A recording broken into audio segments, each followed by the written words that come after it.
Video like जरूर कर लीजिए और ऐसे वीडियो लगातार फ्री में पाने के लिए चैनल को तुरंत सब्सक्राइब कर लीजिए और बेल आइकन को जरूर टैप कर लीजिए ताकि आगे भी सारे वीडियो आपको मिलते रहे। यूट्यूब में फॉलो करते हैं तो प्लीज ये वाला फ्री टेलीग्राम चैनल जरूर ज्वाइन कर लीजिएगा। सारे नोटिफिकेशन सारे अपडेट यहीं पे आते हैं, ध्यान। Hello everyone, welcome you all to study for civil services. और आज हम लोग वीकली करंट अफेयर्स 2025 में 8 जनवरी से 14 जनवरी के जो दूसरा सप्ताह है उसके करंट अफेयर्स को कंप्लीट करने वाले हैं। जैसे कि हमने पहले भी करंट अफेयर्स किए थे और देखा था, एमसीक्यू बेस्ड किया था क्योंकि एमसीक्यू बेस्ड से बहुत आसानी हो जाती है, बच्चों को क्वेश्चन करने को भी मिलते हैं और फिर टॉपिक समझते हैं।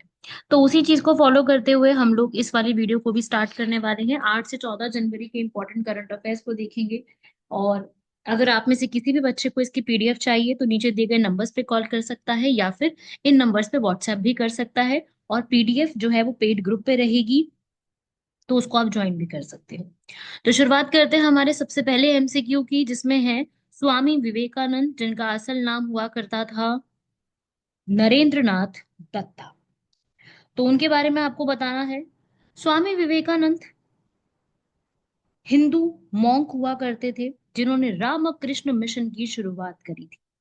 और स्वामी विवेकानंद बंगाल से बिलोंग करते थे, जिनकी मृत्यु भी बंगाल में ही हुई थी, बेलूर मठ में हुई थी। स्वामी विवेकानंद ने बहुत ज्यादा सपोर्ट करा है रामकृष्ण मिशन, अद्वैत वेदांत, ठीक है, वेदांता की थ्योरी को बहुत फोकस किया है। तो जो इसमें पहला स्टेटमेंट है कि रामकृष्ण परमहंस के शिष्य थे, डिसाइपल थे, बिल्कुल सही बात है, उन्हीं को मानते थे। और उन्हीं के नाम पे उन्होंने एक मिशन भी शुरुआत किया था, रामकृष्ण मिशन। साथ ही साथ ये बहुत ज्यादा फेमस है, जो इन्होंने वर्ल्ड पार्लियामेंट शिकागो के अंदर अपनी स्पीच दी थी उसके लिए काफी ज्यादा जाने जाते हैं। इन्होंने पार्टिसिपेट किया था पार्लियामेंट ऑफ रिलीजन में, विश्व धर्म संसद कहा जाता है इसको। 1893 में ये शुरुआत की गई थी, पूरी विश्व संसद। तो इससे जुड़ा हुआ ये वाली चीज जरूर याद रखिएगा। स्वामी विवेकानंद इनमें जो है वो जाने जाते हैं, उनको यहाँ पर स्टैंडिंग ओवेशन मिला था। और साथ ही साथ जो शुरुआती सेशन था वो इन्हीं के द्वारा 11 सितंबर को किया गया था। इन्होंने जब वहां पे बोला था भाइयों और बहनों अमेरिका की, sisters and brothers of America, उसके लिए उनको स्टैंडिंग ओवेशन भी मिला था हजारों की भीड़ में। तो ये भी बिल्कुल सही है। बाकी इसमें लिखा कि उन्होंने वायलेंस को सपोर्ट किया, उन्होंने हिंसा को बोला, बिल्कुल भी ऐसा नहीं था। तो सी इसका जो है वो गलत हो जाएगा, नॉट करेक्ट ही पूछ रहा है। मैंने स्वामी विवेकानंद पे क्वेश्चन क्यों पूछा, क्योंकि इनके बर्थडे वाले दिन हम लोग क्या मनाते हैं, हम लोग यहाँ पे मनाते हैं नेशनल यूथ डे। इसी कारण ये वाला जो है आपसे क्वेश्चन पूछा गया, जैसे कि आप सामने भी देख सकते हो। ठीक है, स्वामी विवेकानंद जिन्होंने रामकृष्ण परमहंस 1897 में शुरुआत की थी। आपने जो मॉडर्न हिस्ट्री टॉपिक पढ़ा होगा उसमें इसके बारे में जरूर थोड़ा बहुत रीड किया होगा। इस पूरे के बारे में इंपॉर्टेंट पर्सनालिटीज में ये टॉपिक आता है, आपने इसको पढ़ा होगा। तो नेशनल यूथ फेस्टिवल जो है ये दिल्ली में मनाया गया है। और विकसित भारत यंग लीडर्स करके इसका शुरुआत की गई है, और ये हमेशा हर साल मनाया जाता है। 12 जनवरी से लेकर के 16 जनवरी तक मनाया जाता है। जो हमारा यूथ का मिनिस्ट्री है वो यहाँ पर इसको पूरा पार्टिसिपेट करता है। इस बार की जो थीम रही है, इस बार की जो वो रही है साइंस एंड टेक्नोलॉजी, ये थीम रही है। और बाकी स्वामी विवेकानंद जी के बारे में आप देख सकते हो, उनकी किताबों के नाम ज्ञान योग, राजयोग, कर्म योग। बाकी इनकी मृत्यु मैंने आपको बताई थी, बेलूर मठ में इनकी मृत्यु होती है, वो भी याद रखिएगा। बाकी इनके बारे में कुछ इंपॉर्टेंट चीजें मैंने लिखी है, जैसे कि नेताजी सुभाष चंद्र बोस है, उन्होंने उन्होंने इन्हें कहा था कि जो स्वामी विवेकानंद है वो आधुनिक भारत के निर्माता हैं। साथ ही साथ ये आप यहाँ पे पढ़ सकते हो, इन्होंने हिंदुइज्म पूरे वर्ल्ड में लेके गए थे, योगा को पूरे वर्ल्ड में यहाँ पर इंट्रोड्यूस कराया था। और योगा के लिए जो है लोगों को प्रेरित किया था कि योगा जो है भारत की देन है, और मतलब भारत का नाम ऊंचा करने के हर प्रयास जो संभव हो सकते थे वो इनके द्वारा यहाँ पे किए गए हैं। तो स्वामी विवेकानंद स्पिरिचुअल लीडर थे, ग्लोबल रूप में जाने जाने वाले व्यक्ति थे, और सोशल रिफॉर्मर तो थे ही। सोसाइटी को रिफॉर्म करने का हर एक तरीका उन्होंने अपनाया है, मतलब ऐसा कोई तरीका नहीं है जो उन्होंने ना अपनाया हो। ठीक है, ऐसे ही इन्होंने जो है 4 पाथ भी बताए थे अपनी चीजों को आगे बढ़ाने के लिए। बाकी रामकृष्ण जो पूरा मिशन है ये कलकत्ता में ही है आज भी, कलकत्ता में ही इसकी चीजें जो है आज भी चलती हैं। ठीक है, रामकृष्ण मठ और एक रामकृष्ण मिशन। रामकृष्ण मठ है जो कि स्पिरिचुअल लोगों को आगे बढ़ने का मौका देता है, और रामकृष्ण मिशन है जो सोशल सर्विस के ऊपर बात करता है। और इन्हीं की एक डिसाइपल थी जिनका नाम है, डिसाइपल मतलब शिष्य, सिस्टर निवेदिता। नाम सुना होगा आपने सिस्टर निवेदिता का। और ये कई बार एग्जाम में इन पे भी क्वेश्चन आ चुका है। ये आयरिश थी, टीचर भी थी, और स्वामी विवेकानंद को बहुत ज्यादा माना करती थी। उनका असल नाम था मार्गरेट एलिजाबेथ नोबल। ठीक है। और उसके बाद स्वामी विवेकानंद से उनकी मुलाकात हुई थी 1895 लंदन में। और फिर उन्होंने वहां पर ही शुरुआत करी थी इन चीजों को, मतलब भारत की चीजों को आगे बढ़ाने के लिए। ठीक है। और जो सिस्टर निवेदिता है, इनका रियल नाम पूछा जाता है कई बार, जैसे मैंने बताया ना, मार्गरेट नोबल, ये पूछा जाता है, इसको आप याद रखिए। और ऐसा कहा जाता है कि ये नाम जो है उनको स्वामी विवेकानंद द्वारा ही दिया गया था, जबकि स्वामी विवेकानंद का नाम भी खुद का ये नहीं था, नरेंद्र नाथ दत्ता नाम था उनका। तो याद रखिएगा। ठीक है, आगे बढ़ते हैं। इसके बाद अगला हमारा प्रश्न है प्रवासी भारतीय दिवस पर। क्या हम प्रवासी भारतीय दिवस को 9 जनवरी को हर साल मनाते हैं? इसकी पहली स्टेटमेंट। दूसरा कथन कहता है कि क्या ये वही दिन है जिस दिन हम इसलिए मनाते हैं क्योंकि इस दिन गांधी जी साउथ अफ्रीका से लौट के वापस भारत आए थे 1915 में? क्या ये सही लिखा हुआ है? तो बिल्कुल दोनों बातें सही लिखी हुई हैं। प्रवासी भारतीय दिवस, माइग्रेशन डे जिसे हम कहते हैं, ये इसीलिए मनाया जाता है जिस दिन गांधी जी साउथ अफ्रीका से पूरी लड़ाई वहां पे पूरी लड़के सत्याग्रह की वापस आए थे। इस बार आप देख सकते हो ये कहाँ मनाया गया है, उड़ीसा की कैपिटल भुवनेश्वर में मनाया गया है प्रवासी भारतीय दिवस 2025 का। और ये दिवस में इसमें जो आंसर हो जाएगा वो हो जाएगा ए, क्योंकि दोनों ठीक लिखा है, कथन ए और दो दोनों ही ठीक है, दोनों का स्पष्टीकरण भी बिल्कुल सही लिखा हुआ है। ठीक है। और मुंबई आए थे 9 जनवरी को। और हमारा जो ये पूरा काम है, ये एक्सटर्नल अफेयर्स मिनिस्ट्री है, वो 2015 से इसको मनाती आ रही है और आज तक भी मनाया जा रहा है। और साथ ही साथ हर बार इसकी थीम रहती है, और चीफ गेस्ट वगैरह बुलाए जाते हैं, अलग अलग देशों से भी बुलाए जाते हैं। ठीक है। जैसे 2025 का जो अभी मनाया गया, उसमें जो चीफ गेस्ट बुलाए गए हैं, यहाँ पे आप पिक्चर देखेंगे, यहाँ बुलाए गए हैं त्रिनिदाद और टोबैगो के जो है व्यक्तियों को, मतलब वहां के जो प्रेसिडेंट हैं उनको बुलाया गया, त्रिनिदाद एंड टोबैगो। ये कंट्रीज के नाम है, मैं यहाँ लिख देती हूँ यहाँ पर, त्रिनिदाद एंड टोबैगो। ये कैरिबियन आइलैंड में एक कंट्री पड़ती है। जैसे कैरिबियन आइलैंड में आपने नाम सुना होगा वेस्ट इंडीज का, सुना है ना? तो वेस्ट इंडीज का ही हिस्सा इसको माना जाता है, तो उसी के हिस्से में ये काउंट की जाती है। साउथ अमेरिका के काफी पास पड़ता है। जैसे पिछले साल बुलाया गया था गुयाना के प्रधान के राष्ट्रपति को। गुयाना साउथ अमेरिका में कंट्री पड़ती है। ऐसे ही हर बार किसी ना किसी को बुलाया जाता है। ज्यादातर इसमें जो मैंने देखा है अभी तक, वो उसमें मॉरिशस के प्राइम मिनिस्टर आ जाते हैं, सूरीनामे के आ जाते हैं, सिंगापुर के, मलेशिया के। हमेशा ऐसे ही मतलब व्यक्तियों को बुलाया जाता है, ज्यादातर अब तक ये बनाया जाता है। ठीक है। तो ये भी एक इम्पॉर्टेंट चीज है, इसको बिल्कुल याद रखिएगा। इस पे सीधा सवाल पूछे जा सकते हैं। ठीक है। और अब हमारे भारत में क्या है कि प्रवासी भारतीय ना एक केंद्र भी बनाया गया है दिल्ली के अंदर। अब हुआ क्या कि प्रवासी भारतीय केंद्र का नाम अब बदल दिया गया है, नाम रखा गया है सुषमा स्वराज भवन। आप जानते होंगे सुषमा स्वराज को, इनकी अब मृत्यु हो चुकी है। सुषमा स्वराज हमारे भारत की एक एक्सटर्नल अफेयर्स मिनिस्टर रह चुकी हैं। तो उनका उनके नाम पर, क्योंकि उनको ट्रिब्यूट देनी थी, तो इसलिए उनके नाम पर ये दिवस, मतलब उनके नाम पे केंद्र जो है वो दे दिया गया है। ठीक है। तो अब यहाँ पर भी आप पढ़ सकते हो 2003 से ये जो है अटल बिहारी वाजपेयी जी की सरकार द्वारा शुरू किया गया था, जनवरी 9 को मनाया जाता है। ठीक है। और इस बार की थीम लिख लीजिएगा, थीम एक विकसित भारत में प्रवासी भारतीयों का योगदान, ये इस बार की थीम है। डायस्पोरास कंट्रीब्यूशन टू अ विकसित भारत। कहाँ मनाया गया था? उड़ीसा में। हर चीज यहाँ पे मत ऐसे होता ना, कई बार ऐसा आपको लगेगा कि ये जो मतलब है वो दिल्ली में मनाया गया होगा भारत मंडपम में, ऐसा नहीं है, हर बार वहां नहीं मनाया जाता। और त्रिनिदाद और टोबैगो की जो राष्ट्रपति यहाँ पर आए हैं, उनको ये प्रवासी भारतीय सम्मान अवार्ड भी भारत द्वारा दिया गया है। ठीक है। वहां की जो राष्ट्रपति है वो एक महिला है, तो उनको अवार्ड दिया गया है, क्रिस्टीन कार्ला। क्वेश्चन बन सकता है, काफी अनकॉमन सा क्वेश्चन, लेकिन आ सकता है। ठीक है। रिश्ते हमारे सुधारने के लिए तो ये स्टेप लिया जाता है कि हमारे रिश्ते दूसरे देश के साथ अच्छे ही बने रहें, कहीं से भी कुछ भी खराब ना हो। चलिए अगला बढ़ते हैं। अगला क्वेश्चन है आपके सामने, काशी तामिल संगमम, ये क्या है? ये जो काशी और तामिल का संगमम हम कर रहे हैं, ये हम क्यों कर रहे हैं, इसके पीछे का कारण।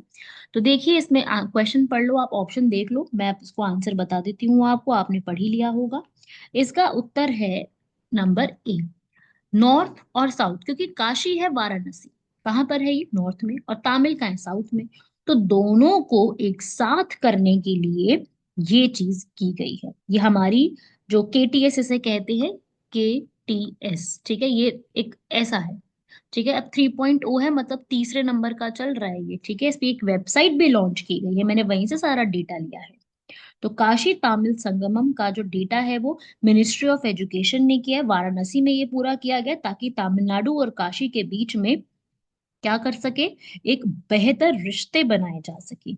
जब महाकुंभ हुआ, वहीं पर ही ये चीज, मतलब महाकुंभ के टाइम पीरियड पे ही ये चीज भी हुई है। और इस बार जो यहाँ पे सेलिब्रेशन किया गया है, यहाँ पे पढ़ सकते हो, एक भारत श्रेष्ठ भारत के प्रोग्राम का हिस्सा है ये। 15 फरवरी को शुरू हो चुका था, 24 को यहाँ पे खत्म हो गया है। और इस बार जो सिटी इसने होस्ट की है वो वाराणसी है, नमो घाट वहां पे। ठीक है, इस बार जो पूरा फोकस किया गया वो महर्षि अगस्त्यार की जो लेगेसी है, जो उनका मार्गदर्शन है, उसको लोगों तक पहुंचाने की कोशिश की गई है। तो अब हमारे एग्जाम में एक इंपॉर्टेंट टॉपिक बन जाएगा, वो है महर्षि अगस्त्य। ये कौन है, इनके बारे में हमें जो है वो पढ़ना होगा। तो मैंने यहाँ पर बिल्कुल उनके बारे में भी यहाँ पर चीजें जो है वो आपके लिए रखी हैं। और चिरंजीवी इनको बोला जाता है। इनकी पत्नी का नाम था लोपामुद्रा, आपने जरूर इनका नाम सुना होगा, वैदिक लिटरेचर को लिखने में जरूर सुना होगा लोपामुद्र का, गायत्री लोपामुद्र। तो ये उन्हीं की पत्नी है। इन्होंने जो है वो ऋग्वेद और बाकी वेदों के जो वो होते हैं ना श्लोक, वो यहाँ पे लिखे हैं। तो बहुत सारे श्लोकों को लिखने का इनको एक जो है ज्ञाता कहा जाता है। साथ ही साथ ये जो महर्षि हैं, ये सिद्ध मेडिसिन के, सिद्ध जो मेडिसिन है, जैसे आयुष हम मंत्रालय कहते हैं ना, आयुष मंत्रालय में A for Ayurveda, Y for yoga, U for Unani, S for Siddha. तो सिद्ध मेडिसिन के ये ज्ञाता कहे जाते हैं, पिता कहे जाते हैं। ठीक है, तो याद रखिएगा। और इन्होंने वराह पुराण, अगस्त्य संहिता, सकंद पुराण, ये सब भी काफी सारी चीजें लिखी हैं जो इनके बारे में हमें पता है। इनके हमें बहुत सारे मंदिर देखने को मिलते हैं तमिलनाडु में। अगस्त्यार टेम्पल, अगस्त्यार फॉल्स, वो भी बने हुए हैं। तो इनका कनेक्शन साउथ से भी देखने को मिलता है। तो इसलिए ये चीजें आपको याद रखनी है। सिद्ध मेडिसिन, इन्होंने ये किताबें लिखी हैं, याद रखिएगा नाम भी, क्योंकि अब ये टॉपिक न्यूज में आ गया है। तो एंशंट हिस्ट्री से हो सकता है कि इस टॉपिक पे क्वेश्चन पूछा जाए। ये वैदिक ऋषि थे, विशिष्ट वशिष्ठ मुनि के बड़े भाई थे, आप ये ऐसे याद रख लो। इनका जन्म काशी में हुआ था। ठीक है, और जहां पे इनका जन्म हुआ था ना, वहीं पर आज अगस्त्य कुंड बनाया गया है। ठीक है ना। और जो इनकी पत्नी है लोपामुद्रा, आप जानते हो, मैंने बता ही दिया है, इन्हें सप्त ऋषियों में से एक कहा जाता है। और देवताओं के अनुरोध पर इन्होंने काशी छोड़कर दक्षिण की यात्रा करी थी, और बाद में वहीं जाकर के बस गए थे। ठीक है, और जो ऋग्वेद के काफी सारे मंत्र हैं वो इन्हीं के द्वारा लिखे गए हैं। और ऐसा कहा जाता है कि महर्षि जो अगस्त्यर हैं, ये पुलत्स्य ऋषि के पुत्र हैं। ठीक है, इसके पीछे का कोई ठोस प्रमाण नहीं है, परंतु ऐसा कहा जाता है। इनके आश्रम भी बने हुए हैं भारत में पूरे, उत्तराखंड में, महाराष्ट्र में, तमिलनाडु में, रुद्रप्रयाग में बने हुए हैं, महाराष्ट्र में बने हुए हैं। तो इस तरीके से इनके बारे में आपको याद रखना है। चलिए अगले पे पढ़ते हैं हम लोग। अगला क्वेश्चन है ब्लू फ्लैग सर्टिफिकेशन, इंग्लिश और हिंदी दोनों में इसको इसी नाम से जाना जाता है। ब्लू फ्लैग सर्टिफिकेशन क्यों दिया जाता है? ब्लू फ्लैग सर्टिफिकेशन दिया जाता है, एक इंटरनेशनल लेवल पे अवार्ड दिया जाता है, जिसमें क्या होता है, एक ऐसी जगह को, एक बीच को दिया जाता है, एक बोट को दिया जाता है, जो कि लोगों के लिए एक बेहतर पर्यटन का अवसर है। तो एक पुरस्कार के रूप में दिया जाता है। ये इस बात का संकेत देता है कि भाई आपका जो ये पूरा एरिया है, जो आपकी बीच है, ये सब है, ये सारे बढ़िया मानकों को, एक अच्छी स्टैंडर्ड, एक अच्छी क्वालिटी को पूरा करता है। ठीक है, तो ये तब दिया जाता है। भारत के अंदर ब्लू फ्लैग प्रमाणन काफी बीचेस को दिया जा चुका है। तो क्वेश्चन यहाँ पे ये पहला है कि ये देता कौन है, ये इंटरनेशनल अवार्ड है, तो ये देने के लिए जिम्मेदारी किसकी है? तो एक फाउंडेशन है जिसका नाम है फाउंडेशन फॉर एनवायरमेंटल एजुकेशन, बिल्कुल सही लिखा हुआ है। यही एक गैर लाभकारी संगठन एनजीओ है, उनके द्वारा दिया जाता है। क्या ये पलोअम बीच गोवा को दिया गया है? नहीं। फर्स्ट तो ठीक लिखा हुआ है, सेकंड गलत है। यहाँ पे आप देखेंगे, ये पहले तो ये देखो, अभी मैं क्वेश्चन पूछती हूँ फिर मैं इस वाले मैप को समझाती हूँ। केरला के कप्पड़ और चाल बीच जो है उनको दिया गया है। केरला की कप्पड़ बीच कोझिकोडे में है और चाल बीच कन्नौर में है। इनको अभी ब्लू फ्लैग की सर्टिफिकेशन दी गई है। डेनमार्क की एक एनजीओ है, वो यहाँ पे प्रोवाइड करती है। 1985 में ये अवार्ड देना शुरू किया गया था। ठीक है, तो अभी इंडिया के अंदर भी काफी बीचेस को दिया जा चुका है। सामने आपकी गोल्डन बीच है, जैसे कि उड़ीसा की। एक है राधानगर बीच, अंडमान निकोबार की। मतलब ये वो बीच है जहाँ पे जाना बहुत ही सही है, मतलब ये बहुत ही ज्यादा साफ सुथरी है और सारे मानकों को पूरा करती है। ऐसे ही कप्पड़ अभी बताया ना, उसके बाद अगली बीच यहाँ पे आप देख सकते हो अगली, कसोरकड़ पादुबिरी, और दमन दीव की घोघला बीच, शिवराजपुर गुजरात की। ठीक है, पुडुचेरी की एडन बीच वो भी है इसके अंदर, इसमें नहीं लिखा हुआ, ऋषिकोंडा है ये। उसके बाद पुडुचेरी जो हमारा यूटी है, उसके अंदर एक बीच आती है एडन।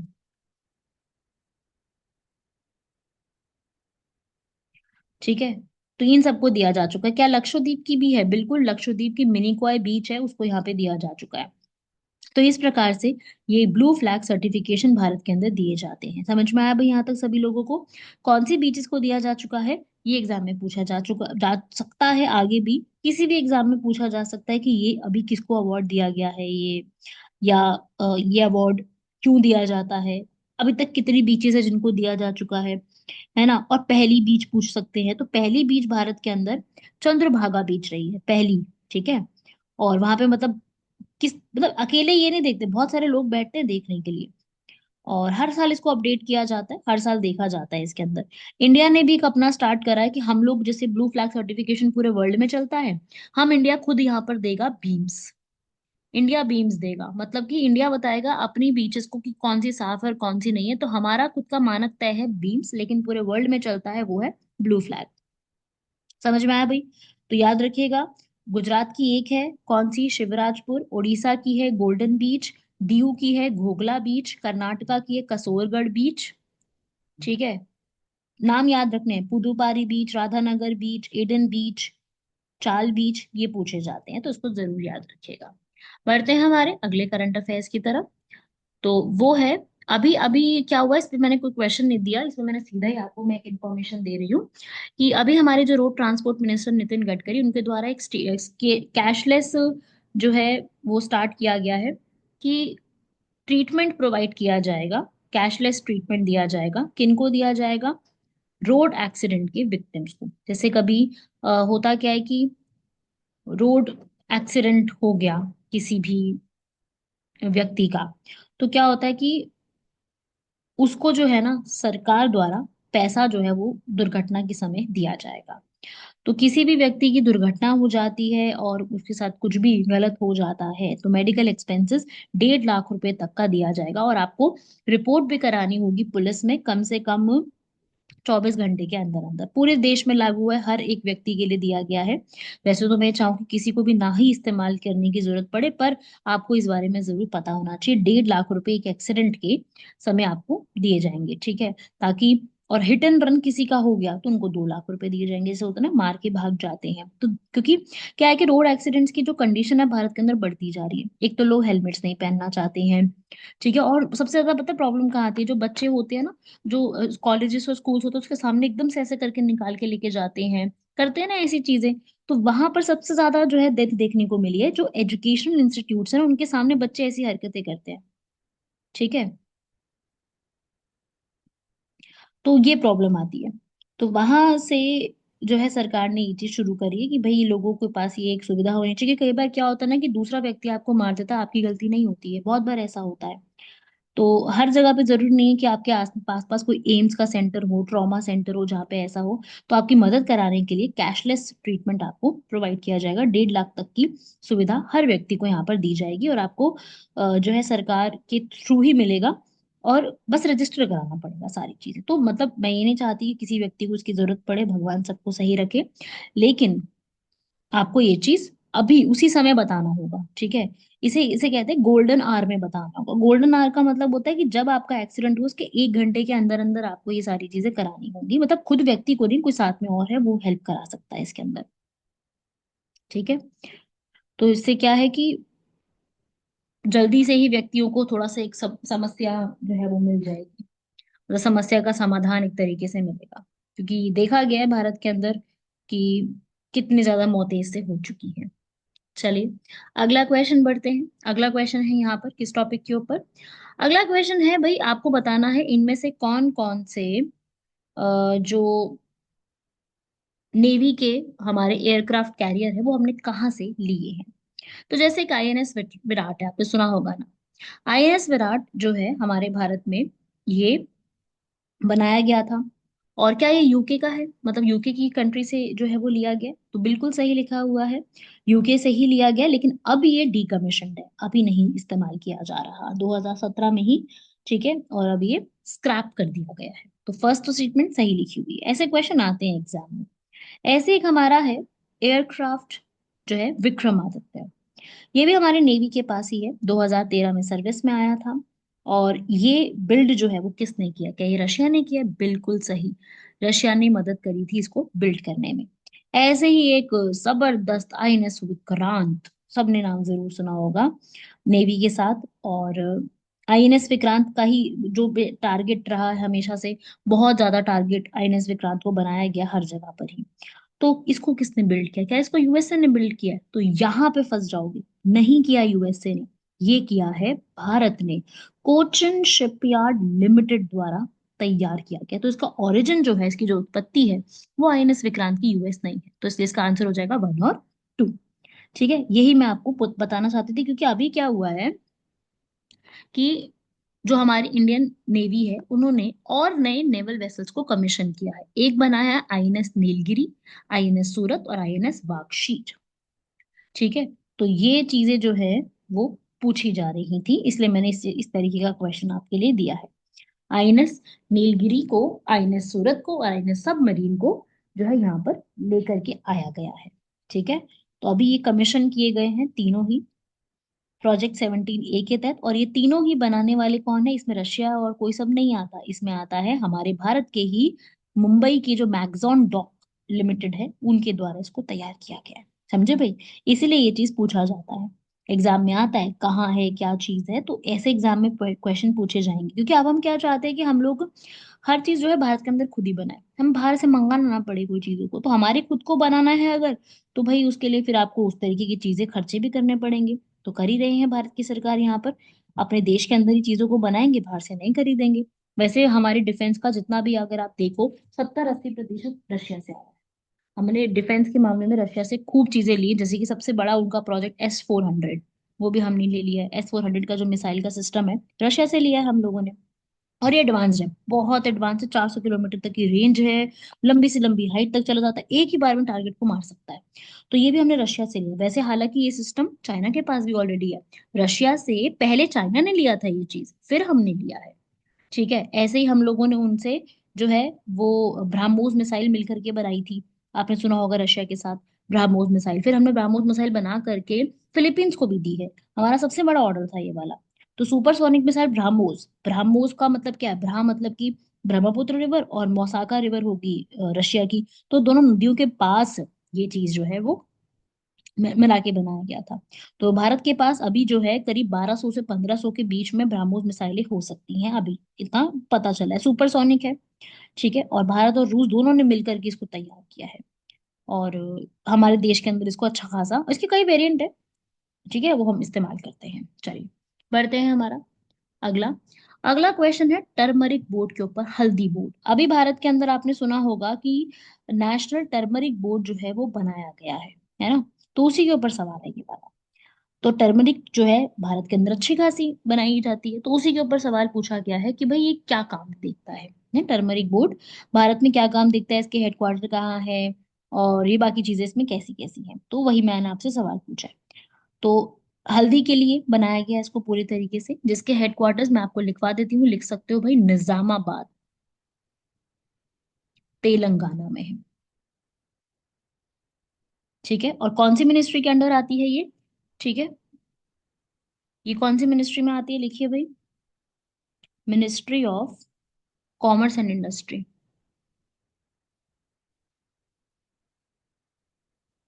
कॉमर्स और इंडस्ट्री मिनिस्ट्री के अंदर इसको आ जाता है। जैसे कि हमारा टी का बोर्ड है, कॉफी का है, रबड़ का है, स्पाइसेस का है, टोबैको का है, 6 ऑलरेडी चल रहे हैं कॉमर्स और मिनिस्ट्री के अंडर। ऐसे ही हमने टर्मरिक का भी बना दिया। 6 कौन से, मैं दोबारा लिखवा देती हूँ, इसको नोट कर लेना, टी का, कॉफी का, रबर का, स्पाइसेस मसालों का, उसके बाद tobacco, tea coffee rubber spices tobacco, और ये छठा हो जाएगा। ठीक है, ठीक है भाई, याद रखना है इस चीज को। और टर्मरिक जो होता है, ये इंडिया लार्जेस्ट प्रोड्यूसर है, इसको कंज्यूम भी करते हैं हम, एक्सपोर्ट भी करते हैं। और सबसे ज्यादा हम इसको एक्सपोर्ट करते हैं बांग्लादेश, यूएई, यूएस और मलेशिया में, 4 जगह में करते हैं। इवन जो जीआई टैग भी दिया जा चुका है, कंधामल एक हल्दी होती है उड़ीसा की, उसको जीआई टैग भी दिया जा चुका है। और निजामाबाद में हल्दी बहुत ज्यादा उगाई जाती है, अरमूर हल्दी कहते हैं उसको। ठीक है, है ना, कहते हैं ना कि जब दही पेन हो रहा है बॉडी के अंदर तो हल्दी का वाला दूध पी लो, कहते हैं ना, तो बस इसी कारण से कहते हैं ये बात। तो इंडिया ऑर्गेनिक चीजों को प्रमोट करता है, उसमें हल्दी भी आता है। हमारे देश में उगती है अच्छी खासी, महाराष्ट्र, तेलंगाना, कर्नाटक और तमिलनाडु के अंदर 30 से ज्यादा वैरायटी है। ये हमारी बॉडी के अंदर ना सूजन कहीं आई है, माइक्रोबिया है, तो अच्छा खासा हमें ये हमें शक्ति देता है। आपको पता है ना हल्दी का कलर येलो होता है, तो क्यों होता है हल्दी का कलर येलो? उसके पीछे कोई कारण भी है क्या? तो बिल्कुल कारण है, मैं यहाँ लिख देती हूँ। हल्दी के अंदर एक एक्टिव कंपाउंड मिलता है हमें, जिसका नाम है कुरक्यूमिन, जिसके कारण उसका कलर येलो होता है। ठीक है, तो फर्स्ट स्टेटमेंट सही लिखी हुई है। सेकंड कह रहा है कि फाइनेंस मिनिस्टर इसके हेड होते हैं, ऐसा कुछ भी नहीं है। थर्ड ठीक लिखा हुआ है। एक बोर्ड जो होता है इसमें ये नहीं होते। इसमें क्या होता है कि आयुष मंत्रालय और फार्मास्यूटिकल मंत्रालय वो लोग आके चेयरमैन बनते हैं। इसमें फाइनेंस मिनिस्टर का कोई रोल नहीं है, वित्त मंत्री का कोई रोल नहीं है, सिर्फ सेकंड स्टेटमेंट गलत हो जाएगी। 1 और 3 इसका आंसर हो जाएगा। ठीक है, तो ये है, देखो भाई, हमारे इंडिया में ये शुरुआत की गई थी। तो 20 से ज्यादा स्टेट में 30 वैरायटी ग्रो की जाती है। 62% का वर्ल्ड ट्रेड केवल इंडिया ही करता है इसके अंदर। इसलिए टर्मरिक जो बोर्ड है वो न्यूज में चल रहा था, तो मैंने सोचा कि आप लोगों को इसके बारे में पूरी डिटेल दे दूं कि ये टॉपिक हमारे लिए कितना इम्पोर्टेंट है। ठीक है, यहाँ से भी आप पढ़ सकते हो, मैंने यहाँ पे भी सारी इन्फॉर्मेशन रखी है। अभी बनाया गया है, ओवरऑल डेवलपमेंट करनी है टर्मरिक की। इसमें आयुष मिनिस्ट्री, फार्मास्यूटिकल, सभी लोगों को यहाँ पर बुलाया जाता है। लाकाडोंग टर्मरिक जो है ना, वो यहाँ पर जीआई टैग ले चुकी है। और आर्कोर टर्मरिक, ये दोनों टर्मरिक हल्दी के जो वेराइटीज हैं, ये हमारे लिए काफी इंपॉर्टेंट है। ठीक है, तो ये थी सारी इन्फॉर्मेशन जो आप लोगों को इस बार के हफ्ते के लिए अच्छे से याद करके जानी है। ये सारी इन्फॉर्मेशन एग्जाम के लिए काफी इंपॉर्टेंट रहेगी। आपने बहुत सारी नई नई चीजों को पढ़ा, इसमें से अगर आप क्वेश्चंस कर पाए हो एमसीक्यू तो बहुत अच्छी बात है, नहीं कर पाए हो तो धीरे धीरे सीख जाओगे। कोई बड़ी बात नहीं है, हर कोई धीरे धीरे सीखता ही है। लेकिन यह है कि अपनी रूटीन बनाओ। आपको वीकली करंट अफेयर्स हर हफ्ते मिलेंगे। आपको क्या करना है, आपको रूटीन बनानी है अपनी। आप अपना डेली, मतलब जब भी करंट अफेयर्स आएंगे, अगर आप डेली के करंट अफेयर्स फॉलो करते हो बहुत अच्छी बात है, टाइम निकाल पाते हो, पढ़ रहे हो डेली के, वेल एंड गुड। लेकिन नहीं पढ़ पा रहे हो तो वीकली तो करने ही करने हैं। 4 बार पढ़नी है, 4 ही तो वीडियोस है, 2 ढाई घंटे का काम है, सिर्फ करना है आपको ये चीज। और फिर जब हमारा मंथली आता है, हमारा मंथली करंट अफेयर आता है ना, उसमें से रिवाइज करो। इससे क्या होगा, आपका करंट अफेयर कोई नहीं छूटेगा। करंट अफेयर अगर आप बहुत अच्छे से करते ना, तो बिल्कुल ऐसे मार्क्स मिल जाते हैं कि बढ़िया हो गया उसमें तो। क्योंकि करंट अफेयर का ऐसा स्ट्रैटेजी है कि अगर आपको आता है तो ठीक ही होने वाला है, उसमें गड़बड़ तो कोई होने नहीं वाली है। तो वो चीज है इसके अंदर, समझे बात को? तो आप सभी लोग इस चीज को अच्छे से कंप्लीट करेंगे। आप लोगों से मैं थर्ड वीक में मुलाकात करती हूँ इसके आगे की चीजों को कंप्लीट करने के लिए। तब तक के लिए धन्यवाद, शुक्रिया, जय हिंद। ऐसे ही अपनी पढ़ाई करते रहिए।